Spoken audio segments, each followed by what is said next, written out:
Hello, this is Spartan Commander, and this is a 782nd Rome Total War Brotherhood game that I've put onto YouTube. And what a cracking battle I've got for you today. As you can see, this is fought on a custom map, and this map is hosted by a Brotherhood member, Crypto. And as I say, it should be a great battle for you to watch, and I really hope you enjoy it. Some interesting army builds in this battle too. Okay, our first teammate is Brotherhood member Vycox. Now, Vycox got 8 pikes, 6 archers, and 6 cavalry. Yes, 8 pikes.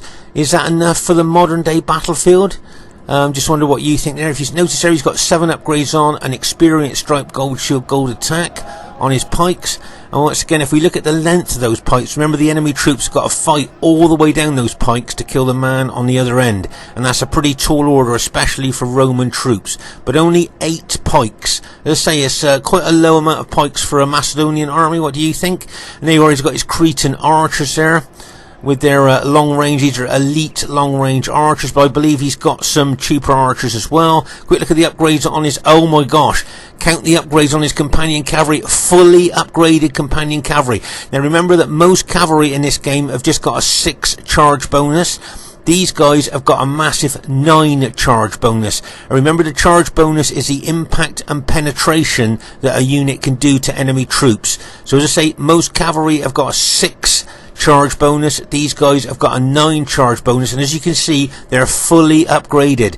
Check out the specifications of these companion cavalry. I think you'll be surprised on how tough they are, especially when they are fully upgraded. So I think that's a pretty good army of Vycoxes there, but only 8 pikes. Be interesting to see what happens there. Our next teammate is Brotherhood member Man 2. Now he's got the bog standard old school 31k Roman army of 14 infantry and 6 cavalry. Okay, so this is the old school bog standard 31k Roman army, 14 infantry and 6 cavalry. And the reason it's a bog standard Roman army is because it's so effective and so efficient. Our next teammate is myself, Spartan Commander, who's got his very old Roman army of 13 infantry and 6 cavalry. Okay, 13 infantry, 6 cavalry from my army. And our last teammate is Brotherhood member Barclayman, who has bought the Pontus faction. Now he's got 12 pikes, 3 archers, 3 heavy chariots, and 1 chariot archer. Okay, if we have a look at the upgrades, oh my gosh, 8 upgrades on his pikes, 2 experienced stripes, gold shield, gold attack on his pikes. And once again, look at the length of these pikes, like the Seleucid pikes, the Macedonian pikes. Enemy troops got to fight all the way down the length of those massive pikes to kill the man on the other end. And then, of course, he's got his scythed chariots. Now, remember, we've talked about chariots before. They've got a big attack specification, a huge fear factor, sapping morale away from enemy troops, making them more susceptible to routing. But if they run amok, they kill both friend and foe alike and become a menace to both friend and foe alike. And strangely enough, they seem to be stronger in amok mode than they do in normal mode. And that always surprises me. But to bring chariots is a really double-edged sword, and I think players need to really think about whether they want to bring them. They can be battle-winning troops, but as I say, if they run amok, they are a real nuisance. So, we've got Vycox with Macedon, we've got Man 2 with Rome, we've got myself with Rome, and we've got Barclayman with Pontus. It should be a great battle for you to watch, and I hope you enjoy it. And here is the other team and the host of this game, Brotherhood member Crypto. Now he's got 6 archers, 8 infantry and 6 cavalry. Okay, so there's 6 archers.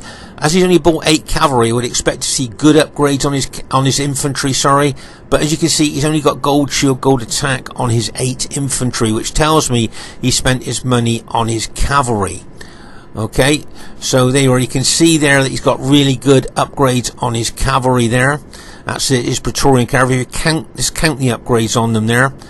Especially, let's have a count there. 1, 2, 3. Fully upgraded Praetorian cavalry. 3 experienced stripes, gold shield, gold attack. Okay, so that takes his cavalry out of the elite bracket into the super cavalry bracket. Believe me, fully upgraded Praetorian cavalry takes some stopping. Really good cavalry that. But will fully upgraded cavalry make up for just 8 infantry that has only got gold shield, gold attack on? I guess we'll just have to see as the battle unfolds there. But to 8 infantry, is that enough for the modern day battlefield? I guess we'll have to see. Their next teammate is Brotherhood member Mars. Nice to see Mars back on RTW. Now he's got 11 pikes, 3 silver shield legionnaires, 3 cavalry and 3 chariots. So he certainly has got quite a reasonably diverse army there. There you go. If you look at his battle formation, you'll see he's got his silver shield legionnaires with a lot better defense than his pikes at the forward part of his battle formation there to make first contact with the enemy, take the pillars there, and then his pikes are then behind his silver shield legionnaires. If you have a look at the upgrades of his battle formation here, you'll see, as I say, you got those long pikes of Seleucid there where our troops have got to fight down to kill the man on the other end. You'll see his forward units just got gold shield, gold attack. If you look further back in his battle formation, you'll see his units have got 8 upgrades on, 2 experience stripes, gold shield, gold attack. So he's got staggered upgrades through his battle formation there. Quick look at the upgrades on his cavalry, and oh yes, he's got 8 upgrades, 2 experience strikes, gold shield, gold attack. Notice that these guys are armoured from head to toe. We call these the tanks of the ancient world because they are armoured from head to toe, and used correctly they can be battle winning troops. And then of course he's got the chariots, once again like we talked about before, big fear factor, big attacker specifications, but if they run amok they kill both friend and foe alike, and they really are a double-edged sword. They can be battle winning troops if used correctly, but I think generals really need to think quite a lot before they bring chariots, because as I say, those of you that have played RTW will know once chariots run amok and they start killing your cavalry and infantry, you know, it's really can be a bit of a nuisance there. Okay, the next teammate is Brotherhood member Aurelius. Now Aurelius has got 10 Spartans, 4 archers and 3 cavalry. Okay, just 10 Spartans, 4 archers and 3 cavalry. There's his Spartans there. Let's say 10 Spartans, quite a low amount for Greek cities there. So it'll be interesting to see how well he does with them. And there's his 3 cavalry. Now he usually brings light cavalry, but I think in this particular battle he hasn't done that. No, he's bought the general armoured bodyguard units there with their 2 hit points and excellent specifications there. And my guess is they're fast moving cavalry, and he'd like to target probably Pontus' archers there. He'd like to target Barclayman's archers there if he could with those fast moving units. Now their last teammate is RTW player Lotus, who's got a very unusual Roman army build here. This is one of the reasons I wanted to show this battle here, because I think it is a really unusual army here. He's got 6 archers and 14 infantry. Okay, so if you have a look at his archers there, you'll see that he's got 3 of the archer auxilia, the elite Roman archers there. Okay, so he's got 3 of those. And then if you move down the line a little bit, you'll see that he's got 3 of the cheap mid-range Roman archers as well. So yes, he's got 6 archers, but they are kind of different. And then he's bought hastati. Now, how often do you see hastati brought to the 31k battlefield there? These are light infantry. There's a close-up of them there, if you haven't seen them before, with no upgrades. Okay, so he's got 3 hastati units with no upgrades. Now these, as I say, are light infantry. Okay, actually I think he's got 4 of them. And then he's got 10 fully upgraded urban cohorts. Count the upgrades. 1, 2, 3, 4, 5, 6, 7, 8, 9. Fully upgraded urban cohorts. How often do you see that on the 31k battlefield? So it's a very unusual army there to have 10 fully upgraded urban cohorts.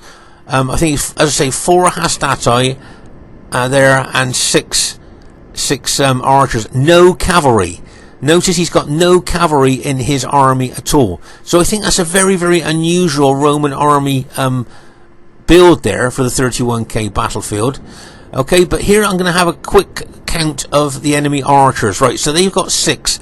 Lotus has got 6 archers there. Okay, as I say, this is quite an interesting count here. So that's 6 archers. You can see that Aurelius has got 4, so that's 10 archers altogether. Seleucid, Mars hasn't got any archers, but we've got 10 so far, and then 6 of Crypto. So they've got 16 archers. Now the reason they've bought 16 archers is because we have got in our team Macedon and we have got Pontus, and those pikemen of both Macedon and Pontus are extremely susceptible to archer fire. That's why they've got so many archers here. So they're hoping to get in range, probably take out our archers and then kill the pikes there. You can see that Vycox here has got 6 archers there. Okay, he's got 4 at the front and 2 he's holding in reserve. Okay, you'll see that man 2's got no archers there in his army. I've got no archers in my army, so we've got 6 so far, and then we've got I think it's 3 here with Barclayman, and these are really rubbish short range archers there. So we've got 9 archers, they've got 16 archers. Now let's see if that's going to make a difference as the battle unfolds. Okay, at this very early stage of the battle here, you'll see that it looks like it's going to be the archer battle first before anything else. As I say, they'd like to try and kill all our archers if they could, and then they could concentrate their archer advantage onto our pike allies there. You can see here Crypto's elite archer auxiliary Roman archers there, shooting at the elite Cretan archers of Vycox's there. So I think the Roman archer auxiliary has got more armour than the Cretan archers, so of course they're going to have better defence. But make no mistake, both these archers are elite archers, long range archers as well there. And as I say, don't forget the enemy have got a 16 archer advantage to our 9, and don't forget 3 of ours are very short range archers as well there. Okay, so let's pause the game for a second here. So as I say, you can see all the archers here, the enemy archers moving forward. And as I say, what they would like to do is take out all of our archers, and then as we said earlier, because Pontus and Macedonian pikes are so susceptible to archer damage, they'd like to take our archers out, and then they can concentrate their archer fire onto our Pontus and Macedonian allies there, and cause them a lot of casualties before we even get into hand-to-hand fighting. So as I say, that's why the enemy have bought 16 archer units there, because I think that would be the plan. So what we might have to do is attack. If you notice that both Man 2 and myself have put our Roman armies out in front of our pike allies there, as of course, as we know, Roman troops suffer absolute minimal casualties to archer fire head on. So that's why Man 2 and myself are out in front of our Macedonian and Pontus ally there, so that if there is any archer damage, it'll be shot in our direction rather than our pike allies there. But as I say, we could be forced into attack here if they do take out all our archers, because then they'll just move forward to try and get in range of our pike allies there. You notice here Vycox has got 2 of his archers in reserve there to bring forward when he's ready. Okay, but if you notice, these particular archers here are just the cheap mid-range archers. He's got his elite Cretan archers out the front there, taking the casualties at the moment from the overwhelming firepower of the enemy archers there. Here, where you can see this Cretan archer unit here reduced to, what's that, 16 men, 15, 14 going down all the time there.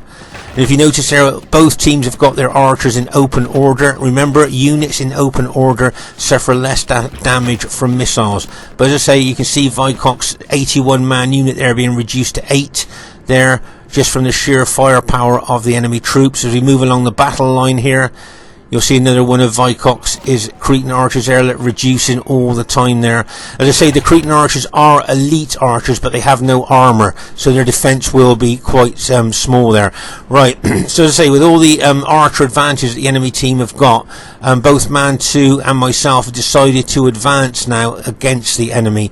Okay, if we just stand around here, they will win the archer battle, and then they will look to target our pike allies there. So we need to do something about that, and we look like we're going to attack. But I must be aware of these enemy chariots and these enemy cavalry out to my left flank as I move forward there. The last thing I want to do is get engaged with enemy troops, and then those chariots and cavalry smash into my flank. So as I say, I must be very aware of these enemy troops here as I move forward. We've got Barclayman's chariots here that could well help to neutralise any attack here on the left flank. But as I say, I must be aware of that. Remember what we talk about in our battles, battlefield awareness. Okay, we talk about that quite a lot, don't we? Battlefield awareness is where you keep one eye on what's going on in front of you, but the other eye on what's happening all over the battlefield to see if you can help your allies out. Okay, so here you'll see that, as we thought, Lotus has put his light infantry, his Hastatoi, with no upgrades on at all. He's put them in front of his fully upgraded urban cohorts. He's hoping the Hastatoi will take the pilers there.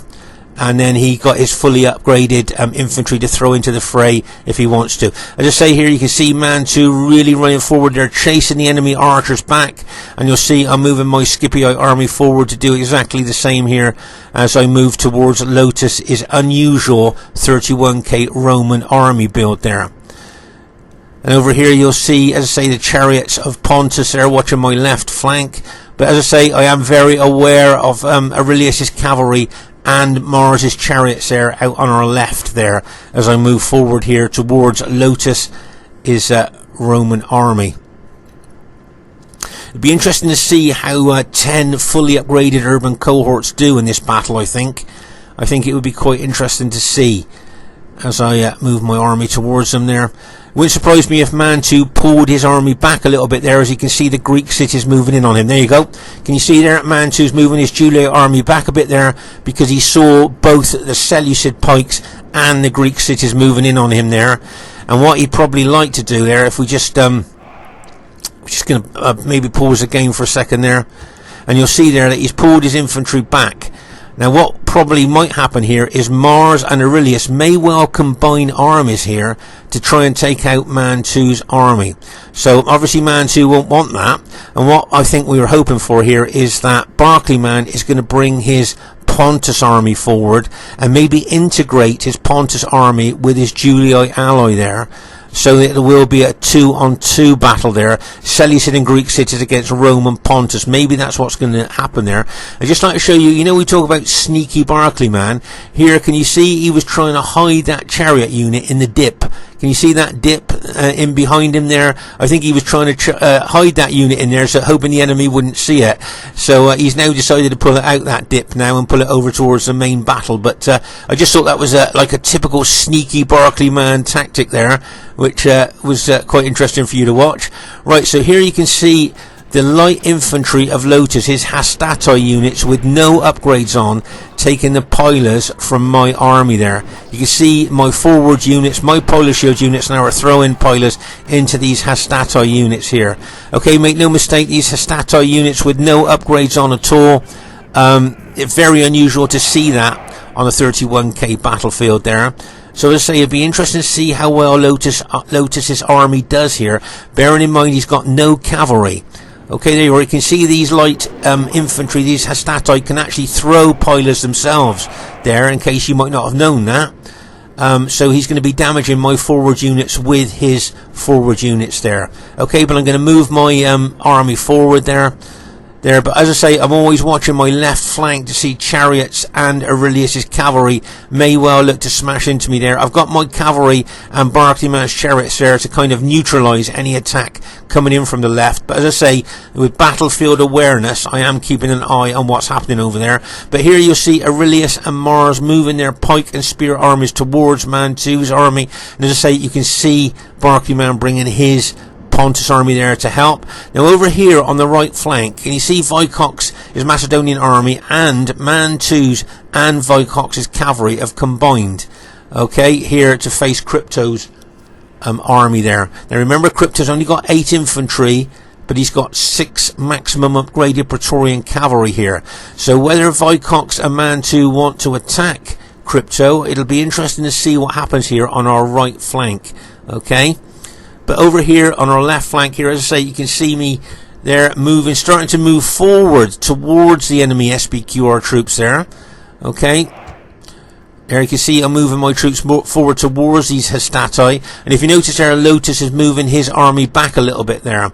Okay, as I move forward. As I say, those Hastatoi, I'd like to try and take them out there, and then I can concentrate all my pilot fire onto those fully upgraded urban cohort units. That's what I would like to do, take out the Hastatoi, and as I say, that would clear the way for my guys to throw all their pilots into those fully upgraded urban cohorts there. Okay, Now if you notice here, I'm starting to move forward, but I'm noticing that the enemy Greek cities and Seleucid are moving towards my ally there. So what I'm going to do, I decided to move my infantry back, as I don't want to be hitting the flank by enemy troops advancing there. Do you see what I mean? If I'd have carried on moving forward, my right flank could have been exposed to a Greek cities or Seleucid attack. So what I've done is I've moved my infantry back more in line with Mantu's Julii army there. Right here I can see Lotus moving his SBQR army forward. Right now here you'll see that. Right, let's just pause the game for a second. So you've got Aurelius's Greek cities, and you've got Mars is Seleucid units there. They've combined their army. There's a Silver Shield Legionnaires, okay, but Mars and Aurelius have combined their army and are starting to attack the forward units of Mantu's Julia army. Just as I said before, just look at the length of those Seleucid pikes there. So let's say Mars and Aurelius both being very, very aggressive here and combining their army, looking to punch a hole. I think that's what they want to do, punch a hole through Mantu's Julia army there. But you can see Barclayman bringing his Pontus pikemen over there to try and support Mantu's army there. But as I say, over there on our left flank, still looking at the chariots of Mars and the cavalry of Aurelius. I've got my cavalry there ready to maybe neutralize any attack that comes in. But here's something I wanted to show you here. Isolation. Can you see how far Crypto is away from his allies? That is a massive distance there. And unfortunately it looks to me like Crypto has isolated himself there. Can you see what I mean? He's so far away from his allies, he could be a prime target. Now Mantu, using battlefield awareness here, has spotted that, and he's sending some of his units over here. Look, 4 of his infantry units over here to reinforce Vicox. And don't forget, they got all their cavalry over there, and I think that they are going to hit Crypto over there. They can see Crypto's only got 8 infantry. Okay, now remember we've talked about this before, 8 infantry, is that enough for the 31k battlefield? Yes, he's got fully upgraded Praetorian cavalry, but 8 infantry, is that enough? And I think that Mantu and Vicox are going to target Crypto here because they can see he is so isolated.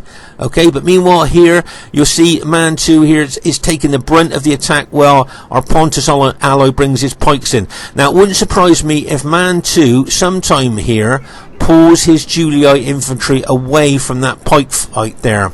Okay, because for a start off, he doesn't really want to take Greek cities head on, let alone a Greek cities and Seleucid army there attacking him. So as I say, watch out for Mantu moving his Julii army out of the centre there. I would think he would do that pretty soon. There, we just have to wait and see, but as I say, I can't see him leaving his units there to get taken out, especially by the Spartans there. There you can see Mars bringing his Seleucid units forward there. Okay, so let's just pause the game for a second here. So, as I say, you can see the Seleucids and the Greek cities here moving on to the forward units of Mantu's Julia army, and also starting to engage the Pontus pikemen there.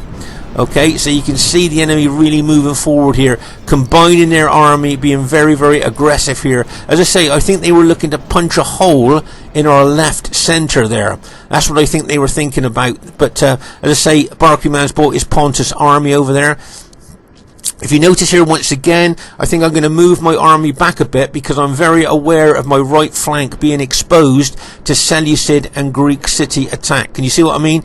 They're moving in towards my allies there, but if I'd have left my army where it was, they may well have thrown some units into my flank. So that's why I've moved my Scipio army back a little bit there. But as I say, look at this combination of Seleucid and Greek cities here moving in to the Pontus army. Now, just like to draw your attention, remember I said to you earlier, watch out for Mantu pulling his Julii units out of that particular fray there. Okay, so that's exactly what he's done. He's pulled his Julii army away from that pike and spear fight that's going on there, leaving Pontus, Barclayman there, to hold 2 armies with his long pikes. Okay, so I think speed is the essence here because I can see what Mantu's thinking. But here, as I say, you can see the pikes are set down here with Barclayman's Pontus army there, and he's just kind of receiving the attack here from the Seleucids and the Greek cities. But I think Mantu here, as I say, using battlefield awareness, has spotted that Crypto is very, very isolated there on our right flank. As you can see, look how far away Crypto is from his allies.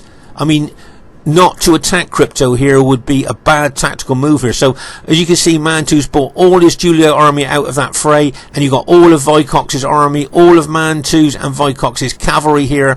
And as I say, I think they should in a tactical and strategic sense, hit Crypto here because he is so isolated.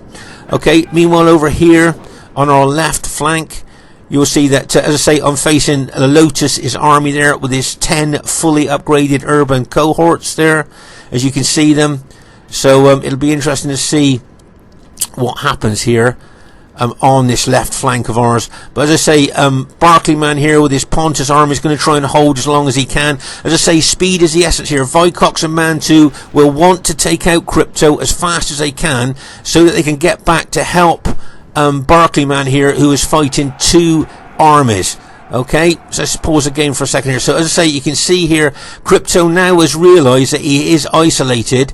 Okay, you can see Vicox and Mantu coming in on him, so he realises how isolated he is, and he's trying to move right over towards his allies. Look, can you see that now? He's realised how isolated he is. He can see all that infantry and cavalry heading in his direction, and obviously he just wants to get over to his allies now. But he's has he left it too late? We just have to see. You already can see, unfortunately for us, some of our Pontus allies units are already routing under the strain of 2 armies attacking. Okay, so I know that I've got to start doing something on this left flank. Okay, so I've got my cavalry facing the chariots there of Mars, which I think will charge into my flank once I engage Lotus. But I've got my cavalry there ready to engage there, and I'm aware of Aurelius' cavalry over there as well. Okay. But here you can see here, I can see my Pontus allies under a lot of pressure here. So what I need to do, I think, is attack. I need to try and crash through that Hastati, rout them if I can, and then get to throw all my pilots into those fully upgraded urban cohorts there. Okay, you can see me moving forward slightly here with my Scipio army. I just like to try and take out those Hastati if I can. And you can see that Lotus's archers are shooting in to my Pontus ally as well. Okay, here you can see Lotus is starting to attack my battle formation there. He's throwing in urban cohorts as well, of course, as his Hastati, which are already engaged. Lots of pilot exchanging going on there between Lotus and myself there. Right, let's just pause the game for a second here. So as you can see, Lotus is now attacking my Scipio army with his fully upgraded urban cohorts. Here, unfortunately, you can see more of our Pontus allies units are routing under the strain of fighting 2 armies. But as I say, both Vicox and Mantu need to take out Crypto quite quickly so they can get reinforcements over. Can you see how Mantu is blocked? He's trying to block Crypto, look, from getting over to his allies. Nice tactical move there by Mantu, blocking him from getting over while he's attacking Crypto's army as well. You'll see Vicox with his pikes there attacking Crypto's army as well, plus Mantu's and Vicox's cavalry attacking Crypto's army. As I say, speed is the essence here because they need to take out Crypto's army so that they can get their armies back over to help poor old Barclayman's Pontus troops against 2 army attack there. Okay, so let's say over here on our left flank here, you can see my Scipio army is being aggressively attacked there by Lotus's fully upgraded urban cohorts there, attacking my forward units. And don't forget, all the time Lotus's archers are shooting into our Pontus ally as well. I think the enemy team would like to take out our Pontus ally so they could then turn their spears and pikes maybe onto my army, and they're hoping that Crypto would be able to hold as long as he could there. Okay, let's pause the game for a second here. So here you'll see that Lotus has decided to send 3 or 4 of his fully upgraded units over to try and help Crypto. Okay, so he's trying to be a good teammate there, trying to send over those units. But of course, by doing that, he's weakened his own front, which is what I've spotted. Okay, so by sending units away, okay, as you can see, he's weakened his own front. If you notice here, I've turned my cavalry now to face the rear of my infantry. And what I'm looking to do is to do a joint attack, infantry and cavalry attack, on those fully upgraded units that are left of Lotus there, trying to smash through. As I say here, I think Barclayman is doing really well at the moment, holding as long as he can against this dual army, this double army, pushing closer and closer into his pikes. I think he's doing really well. And here you can see Mars bringing in his cataphracts there, trying to smash into the rear of our Pontus ally there, but you can see that Barclayman spotted that and turned the pike unit to face the threat of that. Okay, but here I want to try and smash through Lotus's army. Can you see my infantry surging forward? My infantry surge forwards, now my cavalry hits, and bang, as I smash through there. I'm looking to go through those units there, go right through them, and maybe smash into the archers at the rear of Lotus's army there. Can you see how my cavalry now is pierced through the first line of Lotus's infantry and is now going on towards the enemy archers there, and my infantry is still surging forward. I know that speed is the essence here because I need to get my troops over to help Barclayman. Okay, so here you are, you can see here we've pushed forward, we've routed Lotus's general. My cavalry and infantry are pushing forward deeper into those units of Lotus there, but it looks like we've routed all of Lotus's units that were there. Here you can see the chariots of Mars charging in behind Barclayman's units there, but you can see Barclayman with good battlefield awareness has spotted that and has turned one of his pikes units to neutralise that chariot attack. So well done to Barclayman there. He's been holding extremely well there against two armies. I think he has held really well, but there you can see a lot of his units are starting to rout there. They've been very battle depleted. He's got his general unit in there trying to give general morale bonus to his troops there, but as I say, here on our left flank we have taken out all the units, all of Lotus's units that were in front of my troops, and I now need to try and smash into the rear of the enemy pike and spear units there, try and take a bit of pressure off of Barclayman. So that's what I need to do now if I can with my army there. But meanwhile over here you can see that both Man 2 and Vycox are doing very well against Crypto's SPQR troops there. Okay, there's lots of fighting going on here. As I say, they probably hope to have taken Crypto's army out sooner so that they can get reinforcements over to help Barclayman here. I think actually Crypto's holding on quite well over on this left flank, bearing in mind how many troops that he had, only 8 infantry. Right, here you can see Lotus now. Remember, he sent troops over to help Crypto. He's decided to bring those units back now to try and shore up the flank. Okay, so unfortunately here you will see that a lot of Barclayman's Pontus units have now been routed. Okay, you can see that now. Just look how many Greek cities and Seleucid pike and spearmen are there, just to concentrate now on what's left of Barclayman's pikes. So what I want to do now is try and charge into the rear and flank of these enemy spear and pike units there, just to try and take some pressure off of Barclayman if I can. But is this a good decision, or is this a bad decision, what I'm going to do with my army now? Okay, obviously my first instinct here is to help my teammate out, try and take pressure off of his troops. So I'm going to charge my infantry in there into the rear of those pike and spear units. But look, I have now walked into a vice attack. Okay, so there you are, you can see I'm charging into enemy troops, but now the Seleucid pikes have been turned onto my Roman troops there. So I'm going to be attacked from the front, from the flank. Right, you can see all these pike troops going to head in on me, plus I'm going to get smashed into the flank here by fully upgraded urban cohorts that Lotus has just brought back from sending over to help Crypto. So my units are going to be vice attacked there from both flanks, and I'm being hit from the front as well. So maybe my keenness, if you like, to try and get in there to help my ally could well cost my infantry a lot of casualties there, looking at what's happened. Plus, you'll see that Crypto's got his fully upgraded Praetorian cavalry here that he's escaped from Man 2. Right, so you can see that all of Crypto's infantry have now been taken out.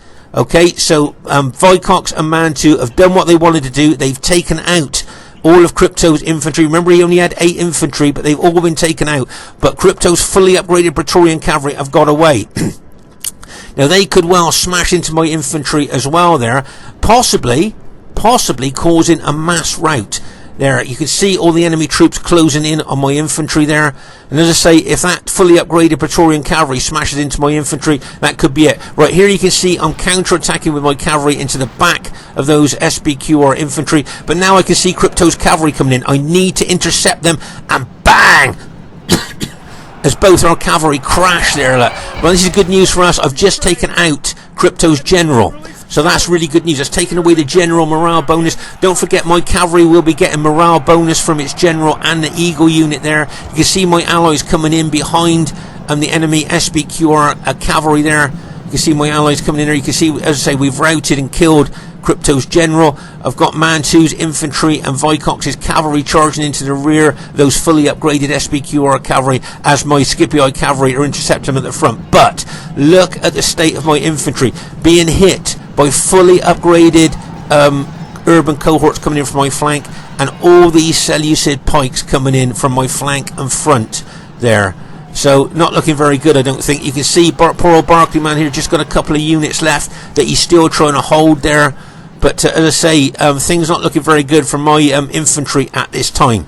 As I say, I think I was a bit too keen to try and help my ally out there, and I've put my infantry in harm's way. Make no mistake about that. Look at those Seleucid pikemen coming in on my infantry there, and those fully upgraded SBQR urban cohorts coming in as well. Plus I'm being hit from the front. So as I say, make no mistake, my infantry is definitely in harm's way. Right, can you see I'm charging my cavalry in there, trying to take the pressure off my infantry by hitting those SBQR infantry.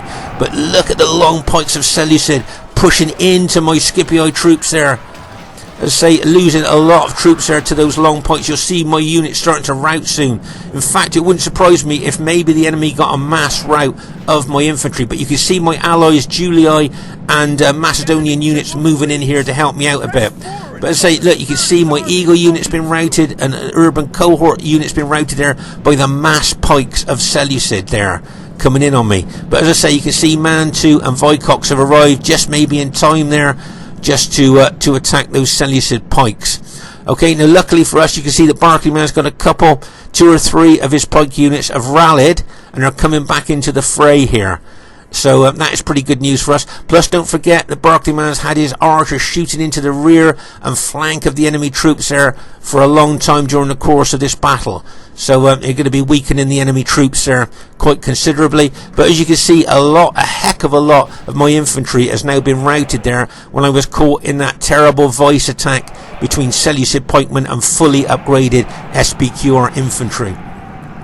So say you can see the Seleucid pikes of Mars is there. I can see a run-amuck chariot of Mars there. Can you see the red glowing chariot there?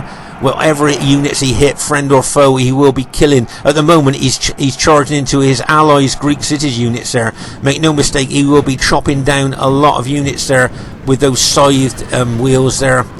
That's as I say, that's the problem with run-amuck chariots. Okay, so you might notice that I've moved my Scipii cavalry out to the flank here. I've hardly got any infantry left at all now. Let's just pause the game for a second here. So let's take stock of what's going on. You'll see that Man2 here is moving units there. You can see that fully upgraded SBQR infantry still fighting, but Man2's overlapped the enemy line here, look, and can move units around the flank of the enemy troops, which is what I think he's going to do there. Very good tactical move there by Man2. Meanwhile, over there, he's got units engaging the Seleucid pikes, and you've got Vycox bringing his Macedonian pikes over as well. Okay, so there's a general overview of the battle as it stands at the moment. But I'd just like to draw your attention here to me moving my cavalry, or what's left of it, quite battle damaged, but still got a reasonable amount of power in it, over here. Okay, and what I want to do here with my cavalry is charge into a specific place. And what I'm going to say to you is, if you were in charge of my cavalry, where do you think I should hit? Okay, you can see Man2, as we said, is overlapped. Probably going to smash into those Greek cities possibly, or into those Seleucid pikes.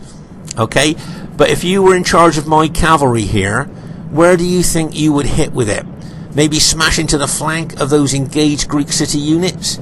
Is that something you would do? Well, Man2's infantry hits them at the same time. A combination attack? Would that be something that you might think about doing there? Or do you think maybe the rear of these engaged Seleucid troops there might be a good target? Imagine me bringing my Scipii cavalry through there and smashing into the back of those engaged Seleucid units of Mars there. Is that something that you would do if you were in charge of my cavalry? So what do you think you would do if you were the general in charge of the cavalry there? Well, let's see what I've decided I'm going to hit here. Okay, so there goes my cavalry charging in. Now you can see Mars sees my cavalry coming in, and he's turned a unit to face my cavalry, but you can see my cavalry's going into the flank of these Seleucid pikes, and bang, as they smash in there. Look at the penetration of my cavalry. Look how that's penetrated into those Seleucid pikes. Plus you've got the the chariots of Pontus there, Barclay Man's chariots charging in there as well, and we've routed all those Seleucid pike units there. So that was a good combination of cavalry and chariot hits there into the rear and flank. Now I need to move across there and smash into the back of those tired, engaged Greek city units as well with my cavalry. I think if I smash into the back of those Greek cities, could rout that entire Greek city's army there. There you are, can you see? Bang! As it charge in there. See the units turning around, and then you've got Man 2 charges infantry, and you can see Vycox moving his pikes forward as well. So we've routed all of Aurelius' Greek city units there as well. So that was a good combination hit. Now I'm going to use what's left of my cavalry and smash into the back of those Seleucid pikes. And it looks like our team has managed to go on to win the battle there. But if you look at the battlefield over here, of course, this is where Crypto was caught isolated over here by both Vycox and Man 2. I thought actually Crypto held very well here on this flank against two armies. I think he held for a long time there. As I say, Vycox and Man 2 would have wanted to take him out really quickly to get reinforcements over to help Barclay Man here. But as you can see, just looking at the dead on the battlefield, very intense part of the fighting there. But remember, Crypto only had 8 infantry, and unfortunately he did get isolated as well, so it's a bit unfortunate for him there. Here you can see a line of cataphracts here, I think, where they must have been killed by archers as they approached their target. There you can see where they hit their target. But if I remember correctly, a Barclay Man turned a pike unit to face those cataphracts there. That's why there's so many casualties there as they charged in. Over here, don't forget these Pontus, these cheap short-range Pontus archers have been shooting into the enemy team all the time through the battle there. So they've been doing their part, make no mistake about that. And as I say, here you can see there a lot of dead. You can see the red cloaked Spartans there. You can always, as we talked about before, you can always see their bodies on the battlefield there because those red cloaks really show out. Here you can see there's like a lot of Pontus dead there from what I could see on the battlefield. And over here, this is where my army hit Lotus's SBQR troops. Can you see the purple SBQR troops? A lot more of them dead than my troops there. That's where I hit them with that combination infantry and cavalry hit there on our left flank and took them out. So here you can see here lots of dead on the battlefield. There you can see this is where a lot of my Scipio troops were killed in that terrible vice attack of Seleucid pikemen coming in from one side and fully upgraded Lotus urban cohorts coming in from the other side there. So you can see a lot of my dead Scipio troops, or the blue Scipio troops, laying on the floor there. So, as I say, I haven't got a lot of troops left, I don't think. I think I've got 3 infantry units left there. My general unit, 7 men. Is that just let me have another look at that. I think it just said, yeah, 7 men in my general unit. There, 9 men in that unit. And what's that? 4 men in that unit. And I think that's the entirety of the infantry that I've got left. The rest I lost in that terrible vice attack that the enemy did to me there. Cavalry-wise, let me have a look there. Oh, there's an urban cohort unit there, but cavalry-wise, not a lot of cavalry left in that one there. If you look at the numbers, what's that? Oh, one man left in that cavalry unit. 6 men in that cavalry unit. What's that? 7 was it there? 12 men in that one. 15 in that one. So, as I say, that's the entirety of my army. That's everything I've got left there. So it just goes to show how much of a tough battle this really was. So I just say really well done to both teams there. I thought both teams played very well. I like that combination Greek cities and Seleucid attack on our left centre there. Could have been very, very effective there, I think. But as I say, you can see there that, as I say, our team has managed to go on to win the battle there. So I just thought that was a really nice battlefield awareness thing that happened earlier, where both Man 2 and Vycox spotted that Crypto was very isolated and went for him, leaving poor old Barclay Man's Pontus pikes there to hold in that left centre. That's why I had to try and take out Lotus as fast as I could to try and get some reinforcements over to help Barclay Man there. So, I say, good battlefield awareness in this game. Okay, so first thing I'd like to say is really well played to both teams. I thought both teams played really well. I thought everybody played well. And as you can see, it was an average victory there. So, that's quite good there for average there. Highest kills in the game, surprisingly and unusually, goes to my army. 1,720 kills, highest kills in the game there. So I'm very pleased with that, bearing in mind that my infantry was smashed and crashed by that vice attack of Seleucid pikemen and fully upgraded urban cohorts there. I think that's not bad to get good kills. Well done to Crypto there. Now bearing in mind he was smashed and crashed on that right flank there by that double attack by Vicox and Man 2. I think he got some good kills. Well done to Mars, got some really good kills with Seleucid there. So well done to him. Nice to see him back on RTW as well. He always was a good player, and he hasn't lost any of those skills. Well done to Aurelius, second highest kills in the game with his Greek city troops. Really well done to him. Unfortunately, Lotus, as I say, if you get less than 1,000 kills, you're a little bit disappointed. So he will be a bit disappointed there. But he did have a very unusual army build there. I don't know what all of you thought. Very unusual. So, well done, guys. Everybody played really well.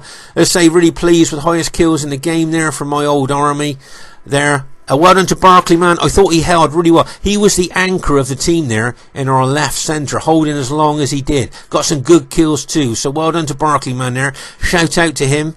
Holding so well. Well done to Man 2, got some good kills there with his Roman army, did well. And well done to Vicox as well, did well. Third highest kills in the game. But I'd just like to say well done to Man 2 and Vicox. Great battlefield awareness there to see Crypto was isolated and decided to attack him to try and take him out.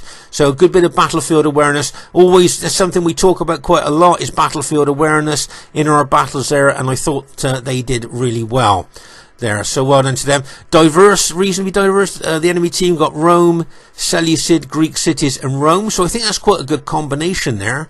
And we got Rome, Pontus, Rome and Macedon. Maybe another good combination. Do you think that either team had faction advantage there when you look at the two teams, or do you think they're pretty even? So I thought that was a great battle. And just to say, we play Rome Total War every Friday and Saturday night. If you'd like to join us, it'd be great to see you. And Sunday night we play Barbarian Invasion, and you would be equally invited to come and join us there as well. Both old players and new players, if you want to give it a go, we'll see you then. Okay, hope you enjoyed the battle. Bye for now.